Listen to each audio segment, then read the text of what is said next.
సరోజినీదేవి కంటి ఆసుపత్రి ఘటనలో తమది తప్పని తేలితే ఎలాంటి శిక్షకైనా సిద్దమన్నారు ప్రభుత్వ డాక్టర్ల అసోసియేషన్ సభ్యులు. విచారణ పూర్తి కాకుండా డాక్టర్లపై క్రిమినల్ కేసులు పెట్టడం మంచిది కాదన్నారు. వెంటనే కేసులు ఉపసంహరించుకోవాలని డిమాండ్ చేశారు ప్రభుత్వ డాక్టర్లు. సరోజినీదేవికి 50 ఏళ్ల చరిత్ర, 50 ఏళ్ల నుంచి ప్రతి సంవత్సరం 50,000 ఆపరేషన్ చేస్తున్నాము. గత 5 నెలల్లో 20,000 ఆపరేషన్ చేసినాం. ఇటువంటి సంఘటన జరగలేదు. దురదృష్టవశాత్తు మొన్న ఇన్సిడెంట్ జరిగింది. దానికి మేము ఎంతో బాధపడుతున్నాము. దానికి విచారణలు జరుగుతున్నాయి. 2-3 కమిటీలు వేయడం జరిగింది. ఇంటర్నల్ కమిటీ, ఎక్స్టర్నల్ కమిటీ, అదే విధంగా వేరే కమిటీస్ వేస్తున్నాం. తప్పకుండా దోషులు ఏమైనా తేలుతుంది. ఒకటి నిర్ధారణకు వచ్చిన తర్వాతనే యాక్షన్స్ రియాక్షన్స్ అనేవి ఉంటాయి. మనం ఇంకా ప్రిలిమినరీ స్టేజ్లే ఉన్నాం.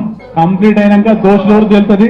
ఆ రింగర్ లాక్టేడా లేకపోతే ఇంకో ప్రాబ్లం అని తెలుస్తుంది. అప్పుడు తప్పకుండా ప్రభుత్వం తీసుకుంటే చర్యలు. మేమంతా దానిపై డాక్టర్ల తప్పని క్రిమినల్ కేసులను పెట్టడం అనేది గవర్నమెంట్ డాక్టర్ అసోసియేషన్ తరఫున తీవ్రంగా ఖండిస్తున్నాము. వాటి మీద సుప్రీంకోర్టు జడ్జిమెంట్ ప్రకారం ఒక డాక్టర్ మీద ఎఫ్ఐఆర్ నమోదు చేయాలంటే టెక్నికల్ కమిటీకి రెఫర్ చేసి వాళ్ళ నిజ నిర్ధారణ అయిన తర్వాతనే వాళ్ళ మీద ఎఫ్ఐఆర్ చేయడం నమోదు. అసోసియేషన్ తరఫున మా డాక్టర్లపై క్రిమినల్ చేయాలని మీకు ఖండిస్తున్నాం అంటున్నాం. అంటే ఒకవేళ మా డాక్టర్లే 13 మందికి తప్పు ఆపరేషన్ కంటి చూపిస్తే మా డాక్టర్లను మీరు ఏ విధంగా శిక్షిస్తే మేము